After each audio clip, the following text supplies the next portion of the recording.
Donc là, je vais vous faire un tutoriel sur la pêche à vue du Schwen. Et en vrai, c'est trop stylé quand même. Je me suis toujours un peu senti seul au monde. Enfin, je suis pas le seul à pêcher le Schwen. Mais il y en a combien des guignols sur YouTube qui se sont investis, tu vois, vraiment dans cette pêche? Pas beaucoup, hein.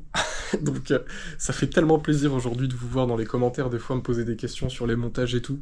Enfin, les gars, vous vous rendez pas compte. Moi, je me suis fait, pas trash talk, mais quand tu pêches un poisson nul, bah t'es nul, tu vois. Allez, je vais vous montrer tout ça. Si vous voulez maîtriser une pêche, il faut que vous pêchiez au bon endroit, au bon moment, et avec la bonne méthode. Voilà, c'est aussi simple que ça. C'est les 3 trucs sur lesquels il faut vous concentrer si vous voulez améliorer votre pêche. Faites pas gaffe au bordel. Ok, donc là, ce que vous avez sur la table, c'est le matériel que j'utilise pour pêcher le Schwen. Ça, c'est le strict essentiel. Une canne à pêche, des appâts. Au niveau des appâts, je vous en parlerai au bord de l'eau tout à l'heure, ce sera plus facile. Là, c'est une petite boîte avec des cerises. Ça, c'est une Wixom 5. Donc c'est une vraie de 10 grammes, hein. C'est pas l'autre bâton qui est là-bas. Celle-là, elle est vraiment sensible. Le deuxième item le plus important, c'est une lunette polarisante. Ensuite, on a une épuisette et un tapis de réception. Ce qu'il va vous falloir, c'est une boîte d'hameçon, du fil, et un ciseau pour refaire le montage, et une pince au cas où le poisson aurait trop gobé l'hameçon. C'est même pas le bon fil, je suis un guignol. Bon, et donc ça, c'est l'ensemble des items que j'utilise pour pêcher le Schwen. Donc au niveau de la canne, l'idéal c'est d'avoir une canne qui est assez courte pour pouvoir passer dans des endroits qui sont très encombrés, mais qui est, si possible, bien sensible comme celle-là. Au niveau de la tresse, je me mets en 12 centièmes. Pour moi, c'est important d'avoir un centième quand même, qui est un minimum résistant, parce que le jour où tu vas tomber sur un poisson qui est vraiment exceptionnel, tu vas casser, tu auras trop le seum. Avec du nylon de 28 centièmes, donc ouais, c'est très gros encore une fois, mais ce qui est le plus important, c'est là où vous allez jeter, et le comportement ensuite de votre appât dans l'eau. Au niveau des lunettes, le mieux, c'est d'opter pour des verres jaunes. Mais ça, c'est indispensable. Bon, l'avantage de cette petite épuisette, c'est une épuisette Handy Packnet qui est vendue par HPA. Je vous mettrai les liens intéressants dans la description. Et l'avantage de cette épuisette, c'est qu'elle est tellement petite que je peux la mettre dans mon pantalon cargo. Je vais vous montrer ça. Tac. Donc, ça gêne pas pour se déplacer. Ça prend 2 secondes de la déplier. Ensuite, un tapis de réception. Alors ça, c'est le Street Fighter de chez Fox Rage. Tout ce que je vous montre, ça coûte pas cher, hein. Les polas, 30 €. L'épuisette, 30 €. La canne, 30 €. Bon, le moulinet, s'il coûte cher, mais en vrai, on s'en fout. Vous pourriez mettre un petit moulinet à 14 balles que ça ferait la maille. Donc, ce tapis, voilà, qui est facile à déplier, tu vois. Il suffit de descratcher ça. Et tu peux le mettre dans ton pantalon cargo. Donc, tu vois, t'as les 2 trucs comme ça. Tu dégaines l'épuisette, tu dégaines le tapis, et hop là. Comme ça, tu peux dégainer très rapidement, tu abîmes pas les poissons. Et puis, bah, après, ça, pour faire les nœuds, pour enlever les hameçons. Quand on pêche le Schwen, on est en mode un peu exploration dans les broussailles, etc. Parfois, pas tout le temps. Ce qui est pas mal, c'est d'avoir ce genre de chaussures, des chaussures à clous, très performantes, avec lesquelles vous pouvez marcher sur les rochers, dans les falaises, tout ça sans problème. Ça, les chaussettes hautes, c'est ce qui fait toute la diff. Peu importe le genre de chaussures que vous avez, parce que ça vous protège des orties et des ronces entre la chaussure et votre pantalon.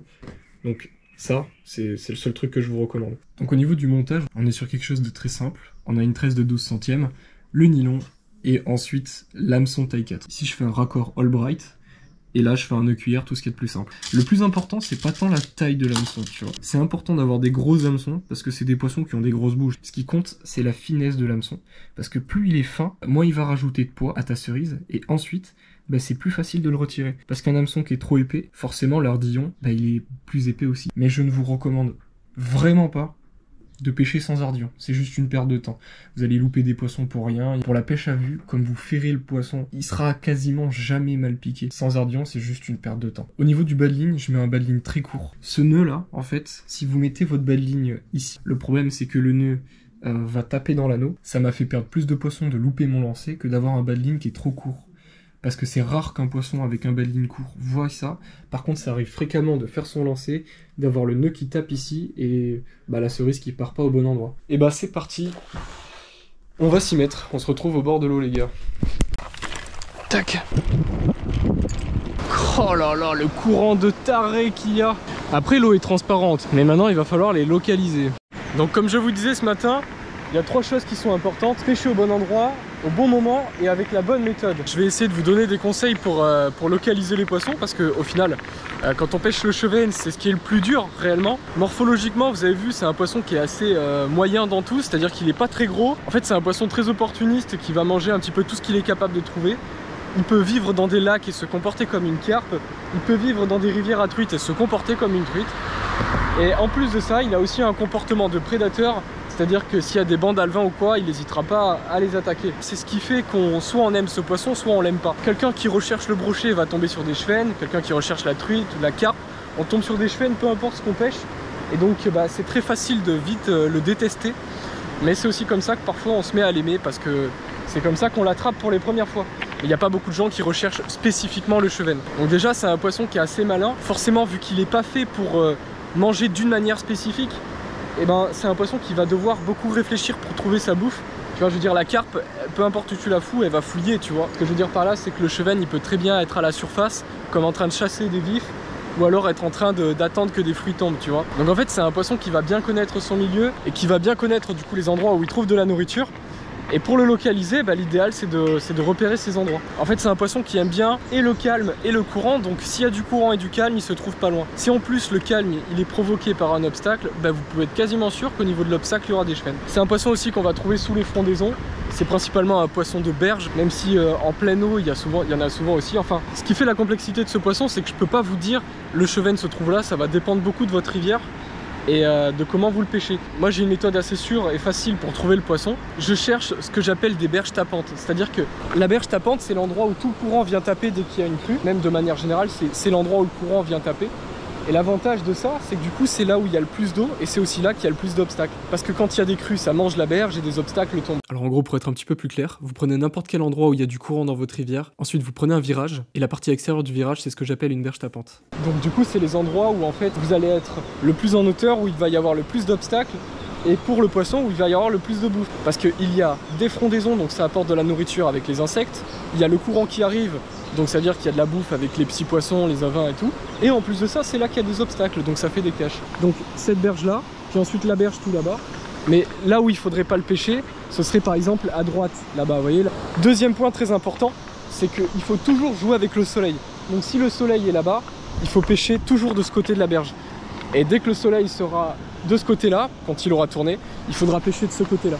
Et c'est hyper important parce que quand vous pêchez à vue, si vous voyez pas les poissons, vous pourrez pas pêcher. Il faut se mettre du côté où il y a le plus de soleil. Voilà, bon, je crois que je vous ai tout dit. Je pourrais rajouter d'autres points, mais là j'ai qu'une envie, c'est d'aller pêcher. Et donc ce que je vais faire, c'est que je vais aller longer la berge tapante qui est là-bas. Et si je vois pas de poissons, il y a quand même peu de chances que j'en vois parce qu'il y a beaucoup de courant là-bas. J'irai un petit peu plus loin et donc en fait c'est ça la stratégie, c'est localiser des berges tapantes où il y a des frondaisons, puis tenter d'y aller avec la force et ensuite essayer de localiser les poissons. Vous voyez, ça en vrai c'est pas mal parce que là on a une zone avec un arbre avec du courant, donc ça apporte plein de nourriture et les frondaisons comme ça fait qu'il y a plein d'insectes qui peuvent tomber, des fruits et tout. Et donc là les gros poissons des fois ils s'y tankent. Mais là bon, il y a beaucoup de jus et en plus c'est un contre-courant qui est peut-être pas très intéressant pour eux, donc ça m'étonnerait que j'en vois un passer tout de suite. Là il y a un spot qui est vraiment pas mal. Ça m'étonnerait qu'il y en ait encore parce qu'il y avait un pêcheur, donc comme c'est un poisson qui est très malin, il les a peut-être fait fuir. Bon, je sais que si j'attends indéfiniment ici, je vais en voir un passer parce que la zone est parfaite. Mais il n'y en a pas qui était déjà posté, donc ça vaut pas le coup d'attendre indéfiniment. Je vais en profiter pour vous expliquer qu'est-ce qui marche comme appât. Alors globalement, au final, c'est assez simple. Du moment que ça coule tout doucement et que ça fait un petit ploc en tombant, ça marchera. Le poisson, il va savoir que c'est un fruit. Parce qu'en fait, dans la nature, le seul truc qui coule tout doucement, c'est quelque chose qui a à peu près la même densité que l'eau. Tout ce qui est petits fruits, mûrs, ça va couler parce que c'est composé d'eau un fruit, tu vois. Donc dès que ça coule tout doucement, ça va marcher. Tu peux pêcher avec n'importe quoi. Tu peux pêcher avec des olives, avec des cerises, avec des tomates cerises, avec des bananes. Il y en a beaucoup qui pensent qu'il faut attendre la saison des mûres pour pêcher le chevesne. Si l'eau elle est propre, en décembre je fais des chevesnes. Peu importe la période de l'année. Surtout que plus vous allez pêcher un poisson qui est gros, plus ça veut dire qu'il est vieux et qu'il a connu d'été dans sa vie. Donc même s'il n'y a aucun insecte qui tombe en hiver, comme il a connu 10 étés où il y avait des fruits qui tombaient dans l'eau, si vous jetez des cerises devant lui, il va les prendre. Il y a un autre truc qui est important, c'est même peut-être ça le plus important, c'est l'endroit où vous allez jeter. Il faut jamais leur jeter dessus, il faut toujours jeter à 1,50 m. Si vous pêchez un poisson qui n'a jamais vu de pêcheur, vous pouvez lui jeter dessus, peu importe où vous allez jeter, il va venir le prendre. Parce que vu qu'il est expérimenté, il sait que ce qui tombe dans l'eau, il faut qu'il soit le premier à le prendre. Et donc il va se jeter dessus, même sans savoir ce que c'est, le goûter et ensuite le recracher si c'est pas bon, mais il va se jeter dessus. Au passage, moi qui cherche des spots sauvages, je me sers de la réaction des chevesnes pour jauger si un spot est pêché ou non. En fait, le chevesne, c'est votre meilleur indicateur de pression de pêche. En fonction de la méfiance des chevesnes, vous allez pouvoir jauger la pression de pêche à un endroit. Par contre, si vous pêchez à un endroit où il y a des pêcheurs qui ont l'habitude de venir, comme les pêcheurs au leurre s'acharnent, Là, en général, s'il y a des chevennes sur le spot, ils vont entendre ploc, ploc, ploc à longueur de journée. Ils vont devenir très très méfiants. Et quand quelque chose tombe dans l'eau, ils vont pas se jeter dessus, ils vont le regarder. S'ils voient que ça coule tout doucement comme un fruit, c'est pas le bruit qui va les intéresser du coup, mais c'est ce qu'ils voient et donc ils vont aller le prendre. Qu'il soit sauvage ou pas, vous pouvez pas savoir si, s'il a déjà été attrapé par d'autres pêcheurs. Donc l'idéal c'est de jeter à 1 mètre, 1 mètre 50, 2 mètres de lui. Comme ça, le bruit va l'interpeller, mais ensuite c'est le fait que ça coule doucement qui va faire qu'il va le prendre. Mais là c'est compliqué parce que je vous fais un tuto, je suis pas dans des bonnes conditions de pêche. Bon, et ben quand il n'y a pas de chemin, faut le faire soi-même. Et ben ça va être long. Mais de l'autre côté, il y a un spot qui a l'air de tenir ses promesses. On va aller jusqu'à l'arbre. Bon, étant donné que les niveaux d'eau sont assez hauts et qu'absolument toutes les rivières de France sont en crue, je vais commenter des actions de pêche qui ont plutôt bien marché de l'an dernier. Et je vais essayer de vous apporter des informations avec des conditions de pêche qui étaient pas mal. Parce que là, tout de suite, si je dois attendre qu'il fasse beau, ça va prendre des mois. Donc je vais commencer par vous montrer un exemple d'à quel point c'est important de pêcher avec le soleil. Lors de cette session, le soleil était dans mon dos et c'était très dur de localiser les poissons. Heureusement, l'eau était basse et j'ai pu traverser la rivière pour me mettre d'un côté où la berge était ensoleillée. Et la différence, elle est instantanée. Sur la berge où j'étais à l'ombre, je devais jouer avec les reflets des arbres. J'avais beau avoir des polarisantes, c'était très dur de localiser les poissons. Dès que je suis arrivé de l'autre berge, putain, je les voyais à 20 mètres, 20-30 mètres. Là-bas, il y a un cheven qui remonte la berge. Je vais couper la caméra et je vais l'allumer quand il sera juste là. Je leur tombais dessus et du coup j'ai pu les enchaîner. J'ai pu faire 3 poissons en moins de 20 minutes. Vous allez voir que du coup la différence elle est flagrante. Et donc un petit peu plus tard dans la journée, j'ai dû le refaire encore une fois. Et c'est vraiment à ce moment-là que j'ai compris à quel point c'était important. Parce que sur une berge à l'ombre, tu vas peut-être arriver à faire 1 ou 2 poissons en plusieurs heures. Alors que sur une berge qui est ensoleillée et dans de bonnes conditions, tu vas pouvoir faire plusieurs poissons en 20 minutes. Ça va être extrêmement facile. Bah c'est ici que j'ai loupé le gros. Mais sur cette berge tapante là, il y a l'air d'avoir énormément de potentiel. Donc au retour, quand le soleil il sera là, ça veut dire que j'aurai le soleil plein tapant ici, et donc j'aurai pas d'ombre. Ce qui fait qu'au retour je m'arrêterai, je passerai ici, et là ça va cartonner. Parce que j'aurai une super bonne visibilité, et tant que le soleil est là, je vais en profiter. Et maintenant j'ai l'immense berge tapante qui est là-bas. Du coup je vais me servir de Google Maps pour vous expliquer un petit peu ce que j'appelle les berges tapantes. Ça se verra un petit peu mieux, ce sera plus visuel. Au moment où j'étais en train de parler, moi j'étais ici. Avec le courant qui arrive là, on a donc une berge tapante qui est ici, avec des frondaisons, donc courant, eau profonde, frondaison, vous pouvez être sûr qu'il y a des chevennes là. Et d'ailleurs j'en ai fait 3 rien qu'ici. Ici aussi il y a un coin qui est intéressant, parce que si vous voulez, regardez, il y a un petit peu de courant là, il y a l'air d'avoir de l'eau profonde, et il y a quand même des arbres. Alors je pense que vous le savez déjà, mais vous pouvez voir la profondeur de la rivière facilement avec des images satellites, vous le voyez simplement à la couleur. Plus c'est sombre et plus c'est profond. Là par exemple c'est pas très profond, et là c'est très profond. Donc ce que je vous expliquais en vidéo, c'est que comme le soleil il éclairait dans cette direction, cette berge-là était ensoleillée, alors que celle-là était à l'ombre. Et celle-là, c'est aussi une berge tapante, parce que vous allez voir qu'en fait, le courant, il arrive comme ça, tac, il tape contre les rochers, il longe la berge, et donc en fait, sur toute la longueur, on a des arbres avec du courant, et là, rien que sur cette berge, de mémoire, j'en ai fait 4. Donc c'est pour vous dire, hein, quand vous avez tous les paramètres, que le soleil est avec vous, que vous pêchez au bon endroit, vous pouvez les enchaîner. Il y a un tout dernier point que j'ai pas forcément évoqué, c'est la discrétion. Alors la discrétion, pas du montage, parce que ça en vrai c'est important, mais c'est pas le plus important, on s'en fout un peu en soi. Ça m'arrive de pêcher en 13 de 20 centièmes et sans bas de ligne. Si vous êtes dans un endroit qui est sauvage, il y aura pas de problème. Ce sera plus embêtant en centre-ville, mais il y a un truc qui est plus important, et ça dans toutes les situations, votre discrétion personnelle. Donc arrivez à pas feutrer, ne pas faire trop de vibrations, essayez de pas vous faire voir par les poissons. J'en vois 2 gros là derrière. Ça va être très compliqué, parce qu'ils sont juste là. Il faudrait que j'arrive à aller derrière cet arbre sans me faire repérer. Sauf que là, à part en rampant, je vois pas comment je pourrais faire. Et pour ça, il y a plein de stratégies. Faut pas hésiter à ramper, se cacher derrière les herbes, derrière les arbres. Parfois, je rampe jusqu'à un arbre et je me lève qu'une fois que je suis derrière le tronc, histoire que les poissons me prennent pour l'arbre. Ça m'arrive régulièrement de monter dans les arbres aussi pour attendre un poisson qui arrive. Enfin bref, cette discrétion-là, elle est extrêmement importante parce que vous aurez beau pêcher avec un montage de gros bourrin qui est pas discret du tout, il y a une petite chance pour qu'il morde. Alors qu'à l'inverse, si jamais vous vous faites voir ou entendre par un poisson, là c'est certain qu'il mordra pas. Oh yes, yes. Alors ça c'était beau ça. Le soleil commence à descendre et comme je vous avais dit, je vais aller pêcher sur ce linéaire. Du coup maintenant a été éclairé et puis voilà, en fait il faut beaucoup jouer avec le soleil, c'est-à-dire que s'il y a un côté de la berge qui est à l'ombre, eh bien il vaut mieux traverser la rivière quitte à se tremper et aller pêcher sur la partie qui est au soleil. Et ben je m'étais pas trompé, premier truc que je vois c'est un gros chub. Parfait. Là je pense que vous avez à peu près toutes les clés.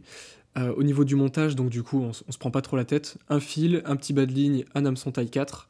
C'est important que l'hameçon soit fin de fer pour qu'il soit facile à retirer de la bouche du poisson. Le plus important, ça va quand même être la localisation de l'endroit. Pêcher au bon endroit, pêcher au bon moment, parce que les facteurs météo du coup vont beaucoup jouer. Quand l'eau est claire, en plein soleil et qu'il n'y a pas de vent, mais c'est pas tous les jours, ça arrive 10 fois par an ce genre de situation et donc il faut en profiter. Et puis enfin, du coup la discrétion, jeter au bon endroit, pas jeter directement sur le poisson, jeter un petit peu en amont pour que le poisson vienne voir. Au niveau de l'appât, bon comme je vous disais tout à l'heure, il n'y a pas trop de problème, hein. Vous mettez un petit peu n'importe quoi du moment que ça coule lentement. Enfin voilà. Bah écoutez, j'espère que vous avez apprécié cette petite vidéo là les gars. C'est un peu la S en ce moment, hein, on croise tous les doigts je pense pour aller pêcher. Et puis voilà, c'était Bike and Fish, à la prochaine.